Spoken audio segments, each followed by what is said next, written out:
Hi, this is ggoernert of ggoernert Wealth Management, and this is my Insights and Perspectives podcast.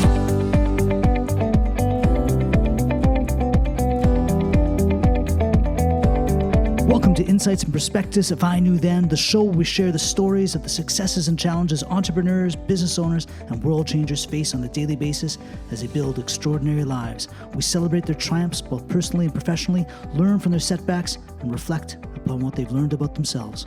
In this episode, I'm joined by Heather Mackenzie, human rights lawyer and co-founder of the Cinderella Project, a project that recognizes and encourages young people who have graduated high school despite enduring overwhelming hardship and obstacles. Heather Mackenzie, if you went back to the beginning of the Cinderella Project, if you could have given yourself one piece of advice, what piece of advice would that be? Wow, that's a great question. I would have said be prepared. It's November 11th, Remembrance Day in Canada. Markets have been strong as of late. The U.S. Federal Reserve cut interest rates a week and a half ago. Now that's 3 times in the past 4 months. But even more significant in my mind was Fed Reserve Chair Jay Powell's comments during his press conference after the Fed meeting. When asked what it would take for the Fed to raise interest rates, he replied that they'd have to see a really significant rise in inflation above 2%. So much for being hawkish on rates. Interest rates are low and going lower for quite a while. And as the old adage goes, don't fight the Fed. The Bank of Canada was at it again too, with Stephen Pawlow's acknowledging that, hey, Canada's economy wasn't immune to the global slowdown either, and hinted it's open to rate cuts going forward. So, once again, don't fight the tape.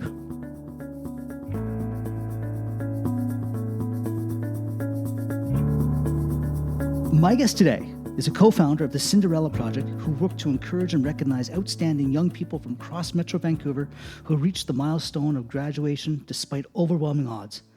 She's a nationally regarded speaker, founder and senior partner of the Integrity Group, a law firm specializing in employment law, education, and human rights. She's a regular columnist for the Globe and Mail Report on Business 9 to 5 column. She sits on the National Board of Directors of the Canadian National Institute for the Blind. Among her many awards, she's the recipient of the 2016 YWCA Woman of Distinction Award and the 2007 YWCA Power of Peace Award. Through her work with local governments, she's worked tirelessly to improve the lives of persons with disabilities and youth at risk. Welcome, Heather Mackenzie. Wow, what an introduction. Thank you so much for having me. Well, I'm so glad you came over.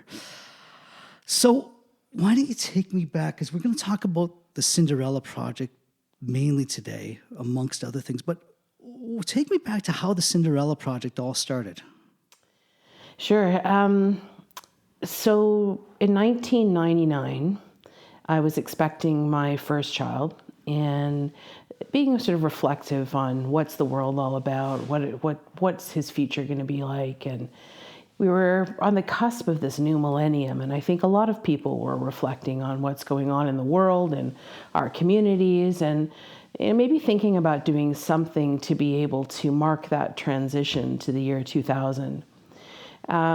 I happened to be in Chicago, and I met 2 women who had started a project there where they collected used gowns and had regular gatherings in church basements that would enable youth who were graduating from high school in the Chicago area to bring their student card and go and pick out a dress so they could attend their prom. And I was reflecting on that idea, and I was wondering whether or not we could translate this into an opportunity here in the greater Vancouver area, where we could do a little bit more than just offer up a dress. But we could work with youth who are at risk to help to mentor and encourage them during some very challenging times to stay focused on the milestone of high school graduation in order to try to break cycles of poverty and challenge that we'd seen in our community. In my regular job, it's something that I had been acutely aware of, that in a community that's so abundant, there was, in my view, no excuse for the levels of homelessness and financial challenge that we were seeing. There were opportunities there that were being missed. And really believe that education is one of those critical stepping stones that allow people to unlock opportunities to be able to live the life that they dream of. Okay, so this is 1999, and you did a drive to get prom dresses, and how did that all work together? Who did you reach out to, and how did you get? Because I mean, now there's I think it's 150 chapters across North America in different forms, so it's really grown quite a bit. So take it back to the beginning, and what was the first reaction when you came up with this? Sure, it was really a very grassroots idea. And first thing we did actually is we reached out to those who were in in leadership positions in education, everything from the head of the education minister to the head of the teachers union, et cetera, and said, what do you think? Could we be helpful to teachers and counselors and foster parents and social workers by putting together a mentorship program like this? And interestingly, the initial response was, really, I don't think there's much of a need for that in Greater Vancouver. Yeah, it was interesting. And in retrospect, something just didn't resonate in the truth of what we'd seen and experienced.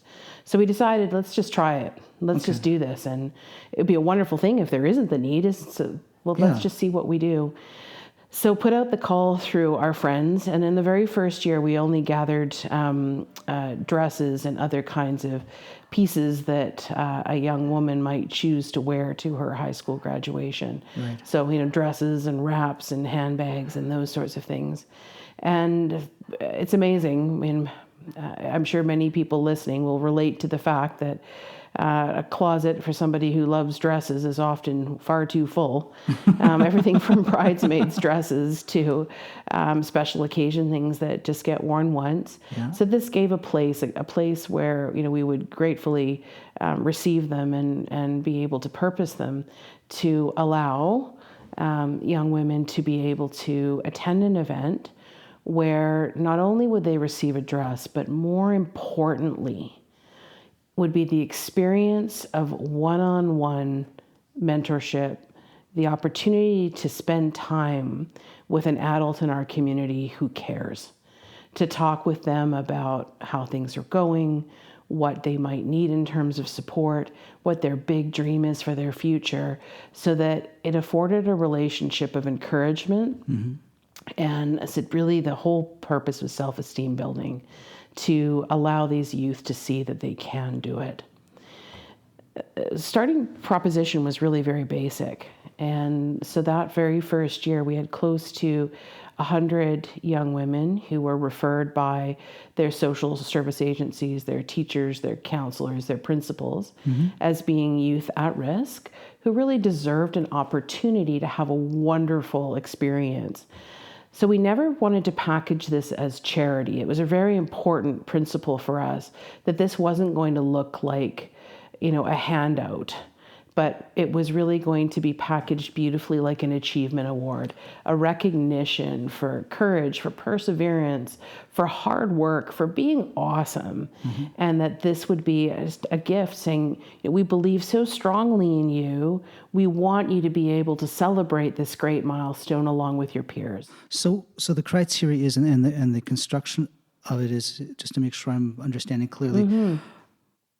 there's a prom dress, there's the mentorship, and the agreement is, I'm assuming they're at risk of dropping out of school, or at risk of a number of other things happening in their lives with their family situation or their socio-demographic situation, where they mentor with you, and if they continue along to graduation, the prom dress is part of it, and then the clothes are part of the whole process? So it is part of the whole process. Yeah. So a lot of people, I think, know the Cinderella Project maybe from what they've seen on the news, where they'll see an event where a young person receives their outfit to be able to attend their graduation. And that is a key piece. It's kind of an exciting culmination of things at the Cinderella Project. So the youth that are referred to us, in terms of what would be common mm-hmm. in their background, is they live with tremendously challenged socioeconomic circumstances. In addition to that, invariably there are substantial other situations: bullying, neglect, abuse, marginalization for many different reasons, whether that may be through as a result of disability. There's profound mental health challenges for many of our students, whether it's that they've been thrown out of their homes because of their gender identity. It could be that any number of reasons that these youth are largely walking this road solo. Now, for some of them, there are families, and there are people that are standing in the shoes of family who do care deeply. Right. And the challenge in those family situations is that they just simply can't provide that kind of support or encouragement. And the bottom line is it would be impossible for them to attend their graduation. There's just not the ability to afford that. So what we really wanted to do was make sure that no youth would be deprived of that opportunity, but more importantly, that no youth would ever succumb to those terrible voices that tell them they can't, that it's not possible, that you're not worthy. Right. And it mattered to us that we as a community do what we can to try to speak a different voice into them, to say, you do matter. We do admire you. We care very much. You are awesome. You have all the stuff you need to be able to have the future you choose. Let's help find those resources as you may need and encourage you to meet that first hurdle, that first milestone, which is your grade 12 graduation. And then let's talk about your what's next. What is your big dream? What's your big idea? What would make your heart happy? And how can we help shepherd you to get you there? I mean, that's such an important message to have that intervention at that time, like that somebody cares. And I think the way you're describing it, these are kids that might have given up that anyone cared, and just to, step up and go, hey, I believe in you. It's honestly, it is so simple in its proposition. And I think that when I reflect on the past 20 years, because we celebrated our 20th anniversary, or 20th grad class this year, and I you turn on the news at any given day and we're inundated by all that seems divisive and negative and hateful and bigotry and anger, and a lack of understanding, and all those things which just seek to tear us down. And I wonder often about those who are vulnerable youth. How is it that they stand tall when those winds of dissension blow? How do they stand tall when they see a world around them that seems to either treat them as nothing, or completely invisible, or as today's punching bag, or whatever those things are? And it, as a mother too, it hurts my heart.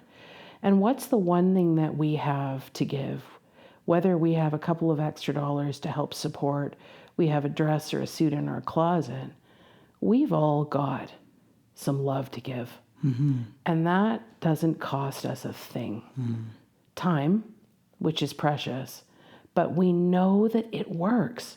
There is something magic in gathering together a community in the purest tradition of care and watching what that unconditional love in this space does. It is utterly transformative.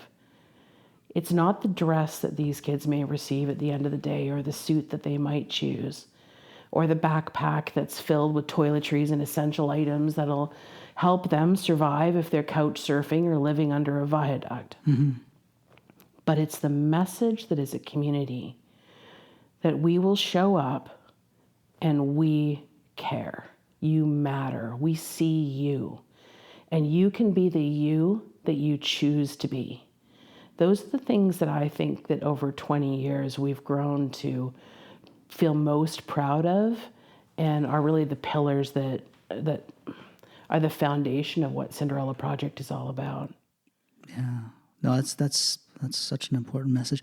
Now it's gone beyond just prom dresses for the girls, and I shouldn't say just, but I know from talking with you and talking with your mother and talking with your brother that the project now, I mean, there's suits for the boys so they can go to the prom, but also it's not tuxedos, so they can actually use them for job interviews and they're practical afterwards. But also you do some work for scholarships, or even a lot of the things that we, when we're more affluent, forget about. That, an application for university, it takes a credit card, it takes a deposit, even if it's $100. $100 to us probably isn't that much, but for somebody with a family that there's no credit card, there's no $50, $100 for university or technical school, those avenues for life are effectively shut down. And the Cinderella Project, my understanding is you step in now and help out with that as well. I think we've learned things from year to year to year. So, after year one, where the first year we were sort of supporting on or focusing on young women, we branched out immediately. So in year two, to make sure that we had choices for youth who wanted to wear suits or dresses, and that included culturally appropriate choices. So, everything from saris to all kinds of other choices. Yeah. And it is important. One thing that we're also very proud of too is that we want to be very accommodating of gender identity. So whoever chooses to wear a dress is more than welcome to wear a dress. Mm-hmm. Whoever chooses a suit, more than welcome to choose a suit or any combination thereof.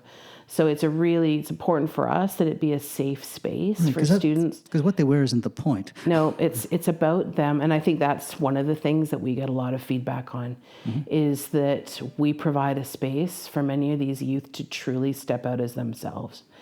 And to also recognize, so that the event that everyone talks about is this boutique day event where all of the youth that we mentor will come together with about 400 volunteers. You'll have anywhere between 150 and 200 youth all gathered together for this day of celebration where they pick out the outfit of their dreams and they have this huge cheerleading kind of day. Mm-hmm. And it's at that event that you watch the unfolding of these youth to stand tall. It is absolutely incredible. So each one of these youth have been paired up with an individual mentor that we fondly refer to as a godmother or godfather for mm-hmm. the day. And they will have the opportunity to just experience the whole sort of effect of getting dressed for the ball, so to speak. So whatever makes their heart happy, the makeup, the hair, the photos, and a lot of food, because these youth are very definitely food deprived. On that particular day, this is where you see it happen. The physicality of sort of a closed body, head hung low, not necessarily eye contact, feeling like I just want to sort of be small, to that literal sort of unfolding. It's like watching you ever seen like a curled up fern kind of curl mm-hmm. itself right up into its fullness of beauty. It's very much like this as these youth kind of step into the world, and we get the incredible blessing of hearing these comments firsthand. The first time that a student stands in front of a mirror and sees themselves in a suit, and you're right, with our suits, which are very generously, we have wonderful partners in Moores that are helpful, that you see a student standing there, put together, and they will articulate what it feels like. Mm-hmm. That, wow, I had no idea. I remember a young man a year ago saying, I was told over and over by my dad not to ever think about being an accountant. How ridiculous that is. Do I think that that's a possible dream? And he said, I'm standing here and I'm looking at myself and I'm thinking, I can see it. Absolutely, I can do this. I want to go to business school, and I've been told no one in my family's ever finished high school or gone to college, and what makes me think I'm so special that I would be able to do this? Oh, nice. And I'm standing here and I can do it. That's just a tiny example. It gives an inkling to what a change that you've just opened a world of possibilities that didn't exist 5 minutes ago. That's a life that has a chance to be spectacular. What a privilege it is to get to be part of it. Yeah. And this is so far beyond, one person's idea, Greg. I mean, an idea is only an idea till you bring a community together. Mm-hmm. And so I'm grateful, as you mentioned. I mean, it became a family affair right away. My mom and my dad and my mother-in-law and my brothers and my sister-in-law, and it involves everyone. And then family friends and their friends of friends, and just more and more people from our communities who say, how can I help?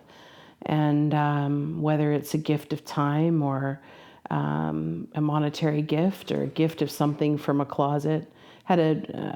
As a PE teacher at a local high school, and he said, I'm not really sure what I can give, but I'm a really good sale shopper. And so Great. Now every time he's out and about looking at shoes that would go with suits, which are one of those things difficult to come by, right. He says, I'm looking for the best bargain I can to buy awesome dress shoes for under $20. That's my goal. Oh, that's perfect. And so that's his gift. Yeah. All year round, he looks for these sales and picks up shoes, which is, it makes me smile what people think. What do I have to throw in the pot? And that web grows because it builds as that somebody is telling about to other people, and it's such an inspiring story. I think that's very cool. Now, before we go any further, and I do want to talk about this, but I want to talk about you just for a second, because I hope you don't mind bringing it up, but you're visually impaired. Yes. And so you've got the Cinderella Project. You've got a very busy law practice. You're a mother of two, one's still school-aged. You got a lot on your plate. How do you make that all work? Well, again, I think that I don't do life alone, and I wouldn't want to do life alone. So, I've got a fantastic husband who's put up with me and all my warts for 30 years this year. Yes, I am legally blind. I became blind in law school, actually.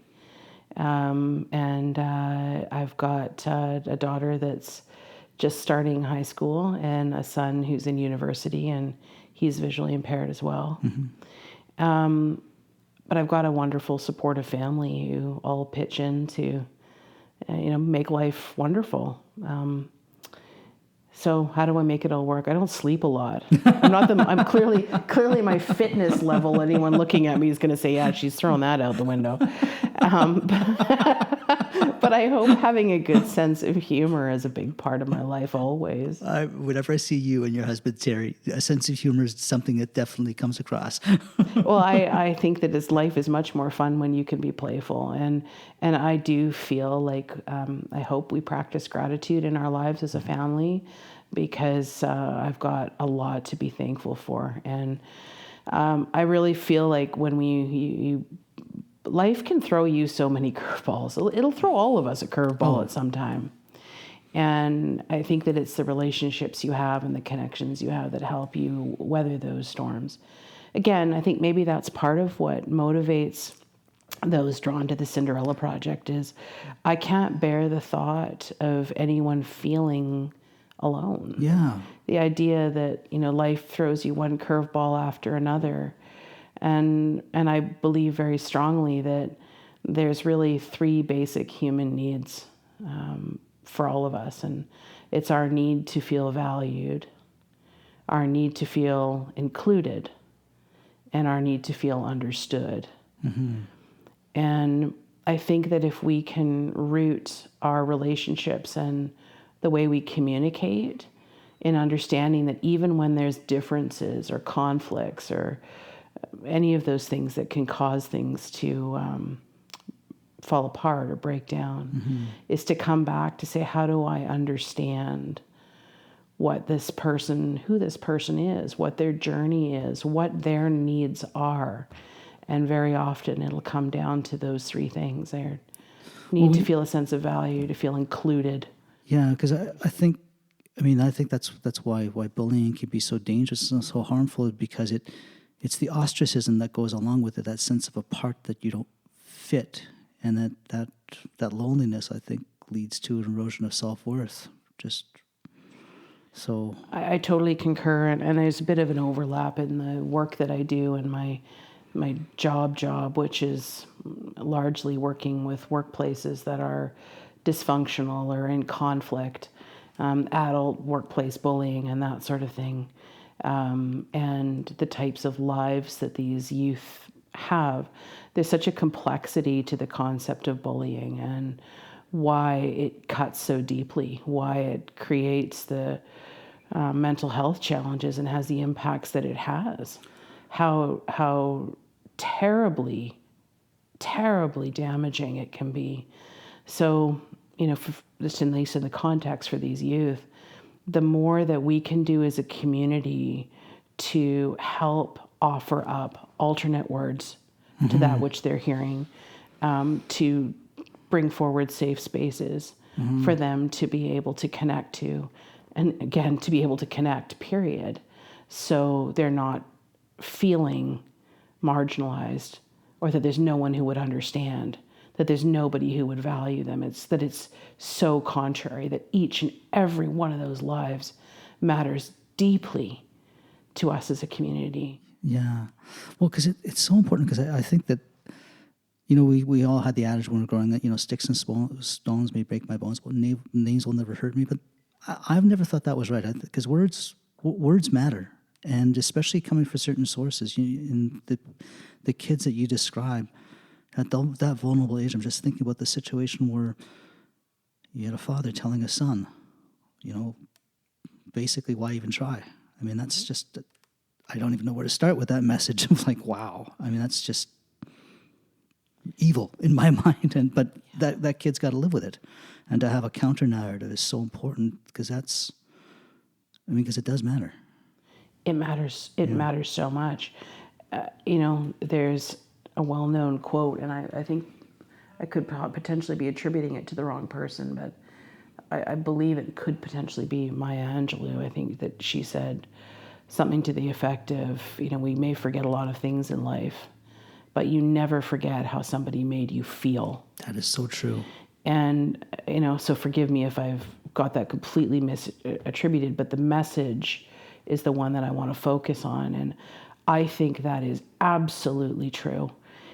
For any of us, and reflect on that for those who are listening today, what we remember of experiences and about life and about people we meet, so many of the details fall away, but we will never forget how those people made us feel.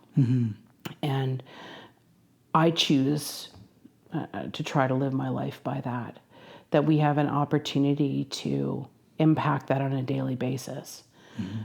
Whether it's the pleasantry you exchange with somebody at your local coffee shop, or the moment that you say something kind to somebody standing at the corner of a street. It doesn't take a lot for us to kind of pay into the type of community we seek to have. And when we may sometimes feel overwhelmed by the dark things we see in the world around us, to be reminded that we're not responsible to that tidal wave of change. But I think that we can be the droplet in that, can't we? Like, we can be a small piece of that then contributes to that hopeful, incredible tsunami of positivity. And I do think that we have a lot to control over those things if we choose to do that. And that's, I really think that's a needed counter narrative right now, because it seems fashionable to be bitter these days. It seems fashionable to be hateful. It seems fashionable to be intellectually lazy these days as well, and not curious about our fellow beings, and just to label them and not think twice about the people. And Yeah, that does bother me.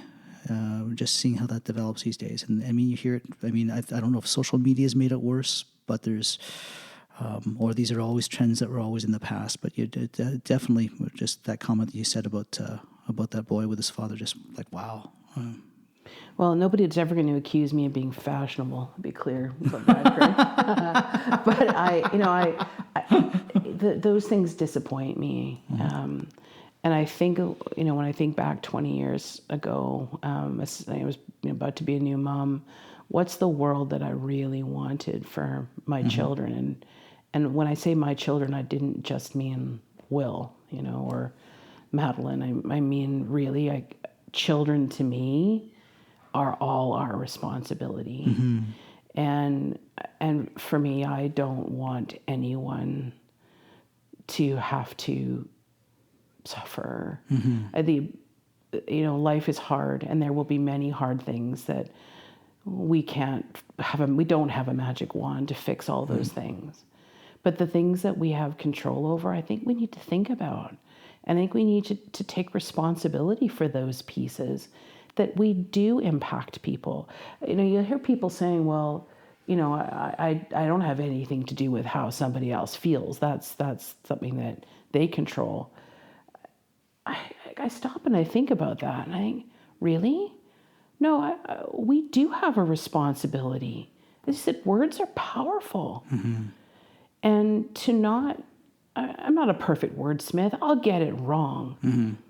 But what I hope that my sense of character is known well enough that if I were to get it wrong, that somebody could approach me to talk it through. And we could bridge that understanding in a graceful way, and amends can be made, and we can move forward from that. And I don't want to live in a community or a world where people are afraid to make mistakes either. I mean, I want us to be able to do this. And difference of opinion are normal, and I mean, that's part of life, and that's we should all be learning to get along with those differences, not vilify each other for those differences. We're not cookie cutter people. I hope And we're not. not supposed to have cookie cutter ideas. So I agree with you that, a wonderful world includes the opportunity to be able to learn and understand differences of opinion and appreciate those perspectives and what makes culture unique to different people within that culture. And all of those things, to me, that's what makes a beautiful, robust, interesting mosaic of a world. But, I'm not everybody. Well, I don't know where I found it, but I found a quote from Ed Koch, the mayor of New York, back, I guess, in the 80s. And he was often quoted as saying, if you agree with me 7 out of 10 times, you should vote for me. If you agree with me 10 out of 10 times, you should have your head examined. That's a great quote. I love that. That's a great quote. But what I love about that is the confidence, the confidence in that too, to say, I want people to be able to think for themselves. And that's sometimes... Don't just take it off the spoon. No, exactly. We're all supposed to have learned critical thinking at some point in our lives. That's so true. You brought up something that was important, and I should address this too. Is that some of the pieces that we've learned along the way with Cinderella Project in terms of access to opportunities after high school. So every year we've learned more and more about what barriers may exist and how can we work as a community to remove those barriers to ensure that youth have an opportunity to be able to pursue those dreams. And it had never thoroughly crossed our minds what it costs to be able to apply for university and how prohibitive that was for youth. As you identified, Greg, I mean, to have a credit card is important. It's imperative, actually. You can't submit an application just to throw your hat in the ring for a college or any institute of post-secondary learning without putting in a deposit. And that deposit requires a credit card. So what does someone do when they're in a situation where they are not eligible for a credit card? So we realized that many of these youth weren't applying for two reasons. One, they didn't have a credit card, but two, even $40, much less $100, would be the equivalent of a month's food budget. Yeah. So for many of the youth that we support, honestly, you think you're watching something on television when you say, for a dollar a day, you can change a youth's life. Well, or a child's life. Here, honestly, many of these youth don't have a dollar a day for a food budget. Wow. So, they're relying heavily on food programs at school, or on being resourceful, including, we've got kids who are referred because they're noticed by a cafeteria worker. I remember one young lady who was making soup every day by putting pumps of ketchup into a coffee cup and then adding hot water to mix it for soup. And that was her nourishment through the day. And nobody recognized the situation she was in. It was a big school, flying under the radar, until somebody working in the cafeteria noticed and struck up a conversation. And only then was it realized that, she was living in a cardboard box in an alley just outside Vancouver. She'd been wearing clothes that she had found were left over in the school lost and found.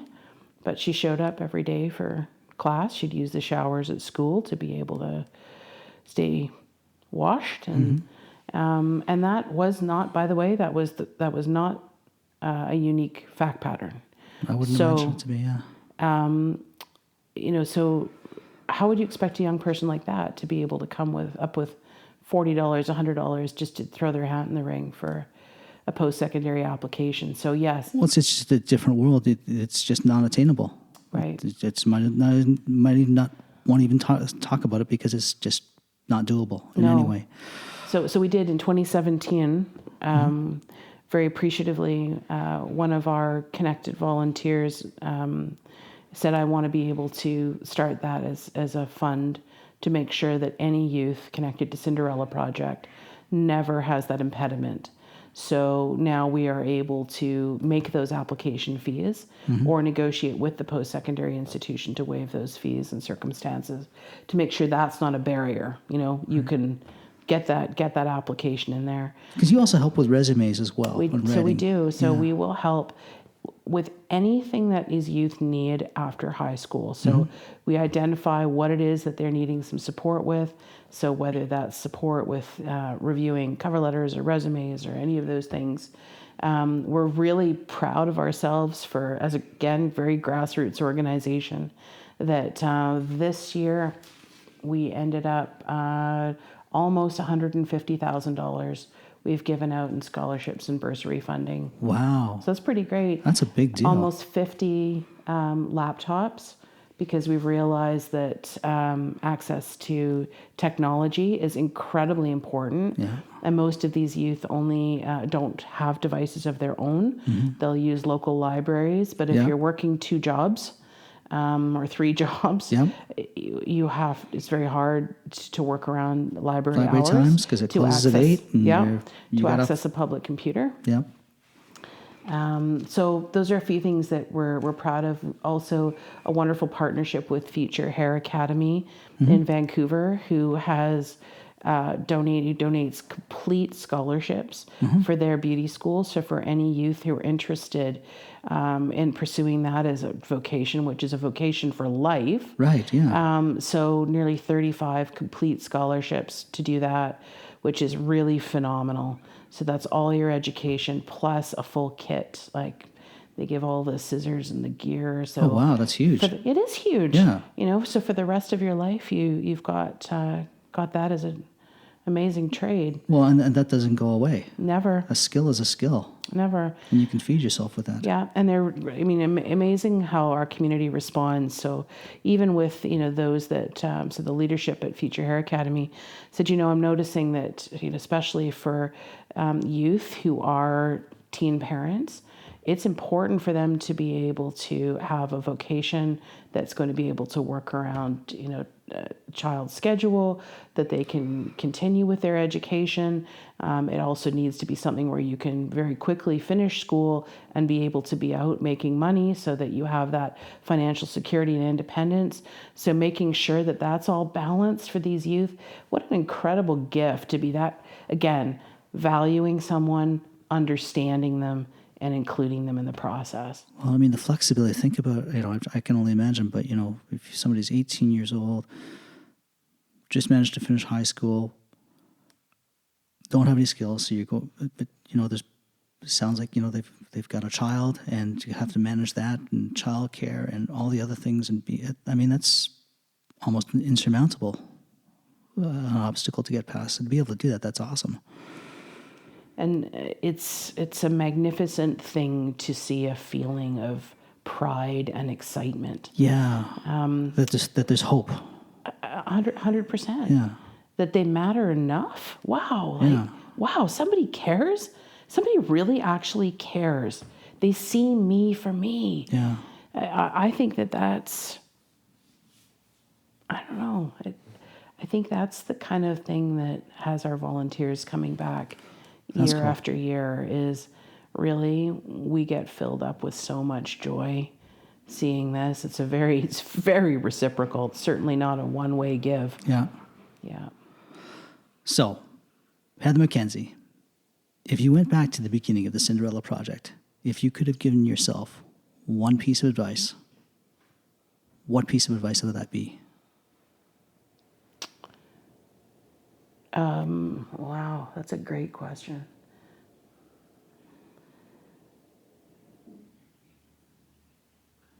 I think that I would have said be prepared that In what way? there's going to be a future to this. Be prepared that this is going to have a trajectory far beyond what you know today. I don't think I realized that I'd be talking about this the way I am 20 years down the road. I was really looking at things just from a 1 year to the next in that sort of step block type of growth trajectory. I didn't think, okay, where do I want this to be 20 years from now? Interesting. So I think that So is it bigger than you thought it would be? oh my gosh, it's bigger and yet still so simple. It takes a lot more people. Mm-hmm. It takes a lot of time, no question. I'm a little sad that it's needed the way it's needed. Yeah. That it's grown makes me sad. The fact is there's more and more youth who need this. That was going to be my next question. So it's grown, definitely. Yeah. That makes me sad. Yeah. However, I'm really proud that I believe we've done a lot of listening and that the community has been supportive in helping us respond to what the new needs look like from 1 year to the next. So I think that I probably would have told myself 20 years ago, just be prepared that this is going to be something that is bigger than you think it is today. And pace yourself. I'm much older. So in terms of my energy,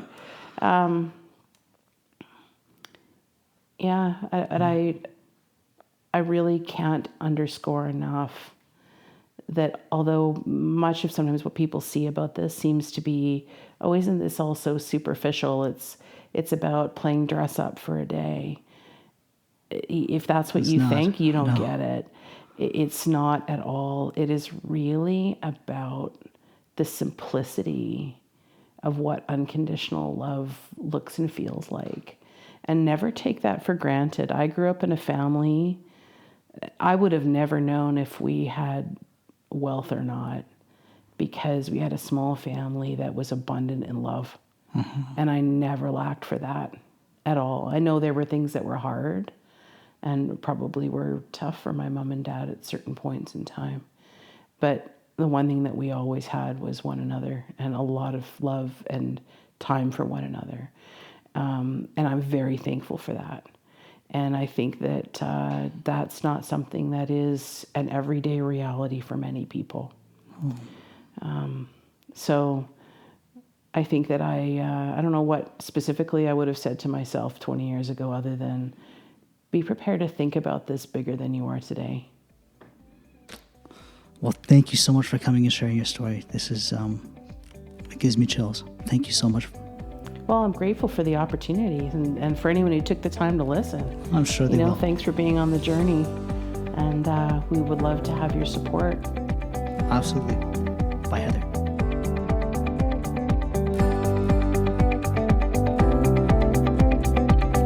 Hey, thanks for listening. Don't forget to subscribe and visit us on our website at ggoernert.com. That's greggoernert.com. Thanks again.